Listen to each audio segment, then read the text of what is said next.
সাবেক এমপি ও ৩ বারের মন্ত্রী ইঞ্জিনিয়ার খন্দকার মোশাররফ হোসেন মাত্র ১০ বছরে ক্ষমতার জোরে গড়ে তোলেন অঢেল সম্পদ। তিনি সহ তার অনুসারীরাও দুর্নীতি আর লুটপাটের মাধ্যমে হাজার হাজার কোটি টাকা পাচারে অভিযুক্ত। দেশের বহুল আলোচিত ২,০০০ কোটি টাকা মানি লন্ডারিংয়ের মামলায় তাদের অনেকে এখন জেলে। তবে ক্ষমতার অপব্যবহার করে প্রভাব খাটিয়ে তখন বেঁচে যান তিনি। সেই থেকেই দেশ ছাড়া খন্দকার মোশাররফ। পলাতক শেখ হাসিনার বেআই হওয়ার সুবাদে এমপি ও মন্ত্রী হয়ে মোশাররফ এলাকায় বিশেষ বাহিনী তৈরি করে কায়েম করেন দুর্নীতির রামরাজত্ব। তখন থেকেই বাড়ি তৈরির বিলাসিতায় মেতে ওঠেন তিনি। এর মধ্যে শহরের বদরপুর, কমলাপুর ও ডিকরির চরে সরকারি খাস ও ব্যক্তি মালিকানাধীন একের পর এক জমি দখল করে নির্মাণ করেন বিলাসবহুল ৩টি বাড়ি। এর বাইরেও রয়েছে আরও ২টি বাড়ি। তার দখলবাজি থেকে রেহাই পাননি স্থানীয় সংখ্যালঘুরাও। আমি প্রশান্ত কুমার রায়। পাশের যে গরু ঘরটি দেখতে পাওয়া যাচ্ছে, এই গরু ঘরের ভিতরে আনুমানিক আমার ৩ শতকেরও বেশি জায়গা জোর করে দখল করে নিয়ে গরু ঘর তৈরি করেছেন। এই জমিটার মালিক সুপ্রভা বারুই, তার এখানে ৫ শতাংশ জমি। মন্ত্রী মহোদয় তৎকালীন ক্ষমতা থাকায় অবস্থায় কেউকে না জানিয়ে হঠাৎ করে সম্পূর্ণ জমিটা দখল করে এবং দখল করে এই গরুর খামার নির্মাণ করেন। ওনাদের একটা বাহিনী ছিল আর কি, বড় বিরাট একটা বাহিনী ছিল। ওই বাহিনী দিয়ে আমাদের হুমকি দিমকি দিত। আজকে ডাকতো রাত্রে, এই বেরন, এই জায়গা ছাড়েন, কবে ছাড়বেন। ওনার লোকজন আজকে আমার ডাইকে বাইর করে নিছে। দেওয়ার পরে আজকে দাঁড়াই বলছে যে আপনার এই বিল্ডিং টিল্ডিং আপনার সব কিছু দিতে হবে, আপনার এই বাড়ি ছাড়তে হবে। তারপরে আমি বলছি কেন? বলছে যে মন্ত্রী মহোদয় চাইছে। মন্ত্রী মহোদয় চাইলে পরে আমি দেবো কেন? আমি তো কষ্টের পয়সা দিয়ে বাড়ি করছি। কিন্তু তা তো তারা শোনে নাই। কিন্তু আমাদের ওই পাশে সাইডে জায়গা দিতে চেয়েছিল, কিন্তু পরবর্তীতে আর জায়গা আমাদের দেয় নাই। ঢাকা খুলনা মহাসড়কের পাশে ফরিদপুর শহরের প্রবেশ মুখে বদরপুরে আফসানা মঞ্জিল নামে বাড়িটিতে সব মিলিয়ে প্রায় ৫০ বিঘার মতো জমি রয়েছে, যার মধ্যে তার উত্তরাধিকার সূত্রে ছিল মাত্র ২ বিঘা। বাকি সবটুকুই জোর করে নেয়া।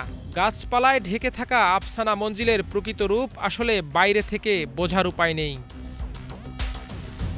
বড় গেট মারিয়ে পিচ ঢালা পথ পেরিয়ে তবেই দেখা মেলে বাংলো প্যাটার্নের দৃষ্টিনন্দন এই বাড়িটির। এই অঞ্চলে এমন বিলাসী বাড়ি আর একটাও খুঁজে পাওয়া যাবে না। শুধু বাড়ি বললে ভুল হবে। কি নেই সেখানে? সরকারি প্রোটোকল, গার্ড অব অনার নেয়ার জন্য তৈরি পতাকা সম্বলিত বেদি থেকে শুরু করে রয়েছে মন জুড়ানোর মতো জন্তু জানোয়ার ও পশু পাখিদের চিড়িয়াখানাও। সদর উপজেলার ডিকরির চরে রয়েছে নামে বেনামে কয়েকশো বিঘা সম্পত্তি। বিস্তীর্ণ জমি জুড়ে গড়ে ওঠা খন্দকার মোশাররফের বাংলো বাড়িটি রংমহল হিসেবে পরিচিত। সেখানে দেশ বিদেশ থেকে শিল্পী এনে আয়োজন করা হতো বিভিন্ন উৎসব অনুষ্ঠান। এছাড়াও শহরের দক্ষিণ কালীবাড়িতে রাজেন্দ্র কলেজ সংলগ্ন পৈতৃক বাড়ির পাশে ক্ষমতার প্রভাব খাটিয়ে কয়েক কোটি টাকার সম্পত্তি লিখে নেন তিনি। সে সময় এ নিয়ে শুরু হয় ব্যাপক হইচই। তবে ক্ষমতার প্রভাবে সবার মুখ বন্ধ করেন তিনি। এখানেও গড়ে তোলেন বিলাসবহুল আরেকটি বাংলো বাড়ি। যদিও বাড়িটির কাজ তিনি শেষ করে যেতে পারেননি। তার দাপটের কাছে টিকতে না পেরে জমি লিখে দেওয়ার শোকে অনেকের জীবনও চলে গেছে। কেউ আবার জমির শোকে হয়েছেন অসুস্থ, করছেন মানবেতর জীবনযাপন। মন্ত্রীর লোকজন আমার ঘরে থাকতে দেয় নাই। আমি জায়গায় জায়গায় রয়েছি, রাত্রে ঘরে আগুন ধরাই দেবে। এই অত্যাচার সহ্য করতে পারে না আর, বুঝছেন? এই লেগে উনি অসুস্থ হয়ে পড়ছে। আমি তো 1 বছর আগে এই স্টক করছি। এই জমিটা দেখতেছেন রুস্তুম, তার 154 শতক জমি এই জায়গায়। ওনাকে একটা মিথ্যা মামলা দিয়ে হাজতে দেওয়া হয়। তারপরে উনি জেল খাটেন। পরে উনি ভয়তে এই জমিটা লিখে দেন এবং শোকে উনি স্টক করে মারা যান।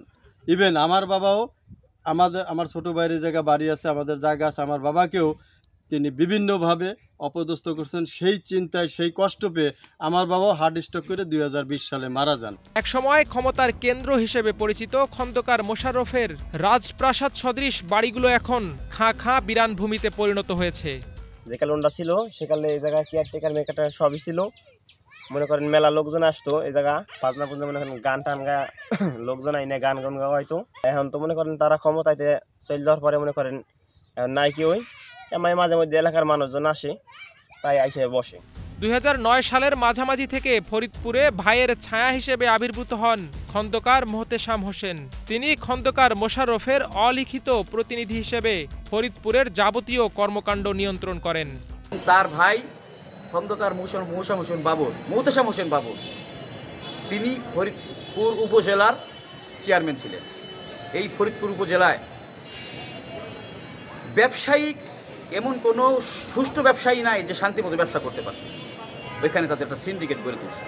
পলাতক শেখ হাসিনার মেয়ে সাইমা ওয়াজেদ পুতুলের সাবেক স্বামী মোশাররফের ছেলে খন্দকার মাসরুর হোসেন মিতু, তার বিরুদ্ধে এলজিইডি, বিআরটিএ, সড়ক বিভাগ সহ বিভিন্ন সরকারি বিভাগের ঠিকাদারি নিয়ন্ত্রণ, আত্মীয় স্বজনদের মাধ্যমে প্রবাসী কল্যাণ ও বৈদেশিক কর্মসংস্থান মন্ত্রণালয়ে অনিয়ম, অবৈধ সম্পদ অর্জন ও দেশে এবং বিদেশে অর্থ পাচারে জড়িত থাকার অভিযোগ ওঠে।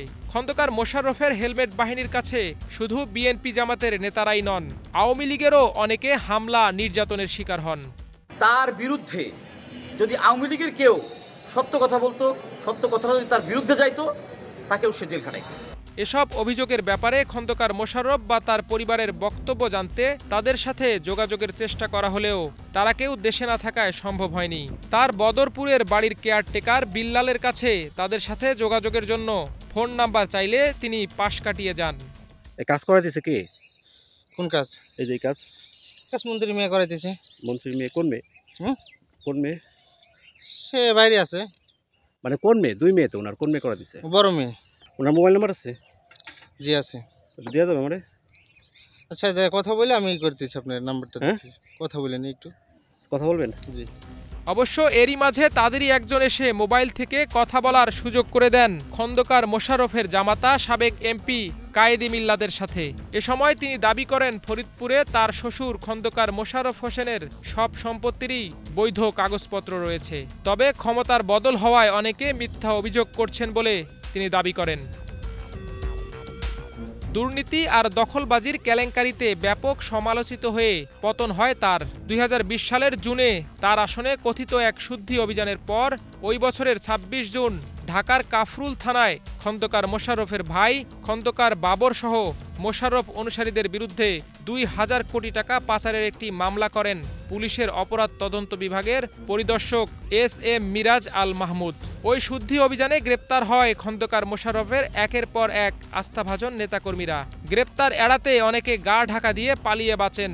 হত্যাসহ অসংখ্য মামলায় আওয়ামী লীগ, যুবলীগ ও ছাত্রলীগের শীর্ষ নেতাদের কারাগারে ঢোকানো হয়। ওই মামলায় খন্দকার মোশাররফের ভাই বাবরকে মানি লন্ডারিংয়ের মাস্টার মাইন্ড হিসেবে আখ্যায়িত করেছেন বিচারিক আদালত। এদিকে মোশাররফের দাপটের শিকার ভুক্তভোগী ও স্থানীয়দের দাবি, সরকার দ্রুতই অবৈধভাবে দখল করা সম্পদ আসল মালিকদের কাছে ফিরিয়ে দেওয়ার ব্যবস্থা করবেন। এই লোক থাকেন আমেরিকায়, হিন্দু ভদ্রলোক, ওনার আত্মীয়, ওনার 4-5 ফিট জায়গা ওনারা জোর করে দখল করে নিয়ে নিছে। এই যে একজন ভদ্রলোক আমাদের পুরোহিত, ওনার জায়গা আমাদের জায়গায় গরুঘর করছে, ওই যে আপনারা দেখাবো, ওই দখল করে গরুঘর তিনি করে নিয়েছেন। তো এরকম নির্যাতন প্রত্যেককেই করছে। যারা নিরীহ লোক তারা ভয় ভীতিতে, তখন তিনি ক্ষমতায় ছিলেন, এই জায়গা জমি দিয়ে তারা চলে গেছে। ঊর্ধ্বতন কর্তৃপক্ষের কাছে আমার আবেদন যেন এটা অচিরেই আমি এটা থেকে মুক্তি লাভ করতে পারি এবং জায়গাটা দখল পাই। 71-এ দেশবিরোধী বিতর্কিত অবস্থান নেওয়া ফরিদপুরের চিহ্নিত নুরু রাজাকারের সন্তান এই মোশাররফই বনে যান সেই এলাকার মুক্তিযোদ্ধাদের ধারক বাহক। হাসিনার বিয়াই হওয়ার সুবাদে ফরিদপুরের মুক্তিযুদ্ধের ইতিহাস বদলে রাজাকার বাবাকেও বানিয়েছেন মুক্তিযোদ্ধা। এজন্য প্রকৃত মুক্তিযোদ্ধারা বিরোধিতা করলে তাদের কপালেও জুটেছে রাজাকারের তকমা। নুরু রাজাকার, ওনার সন্তান খন্দকার মোশাররফ হোসেন, তাকে এই যে নামধারী মুক্তিযোদ্ধা বলে যে আমরা মুক্তিযোদ্ধা সরকার, সেই সরকার তাকে বড় মন্ত্রিত্ব দিছে। সেই মন্ত্রিত্ব সুবাদে ফরিদপুরের অনেক অত্যাচার এই খন্দকার মোশাররফ হোসেন করছে, তার ভাই খন্দকার বাবর। ভাষাই প্রকাশ করা যাবে না যে এত বড় সন্ত্রাসী কার্যক্রম এই ফরিদপুর চালাইছে। ফরিদপুর 3 আসন থেকে খন্দকার মোশাররফ হোসেন 2009 সাল থেকে 19 সাল পর্যন্ত 3 মেয়াদে আওয়ামী লীগের টিকেটে সংসদ সদস্য হন। প্রথমবার শ্রমমন্ত্রী, পরের বার প্রবাসী কল্যাণ ও বৈদেশিক কর্মসংস্থান মন্ত্রী এবং সবশেষ স্থানীয় সরকার মন্ত্রণালয়ের মতো গুরুত্বপূর্ণ মন্ত্রণালয়ের দায়িত্বে ছিলেন তিনি। 2014 সালের নির্বাচনে বিনা প্রতিদ্বন্দ্বিতায় নির্বাচিতদের অন্যতম ছিলেন তিনি। পরে 2018 সালের বিতর্কিত নির্বাচনেও এমপি হন তিনি। Bangla vision news desk.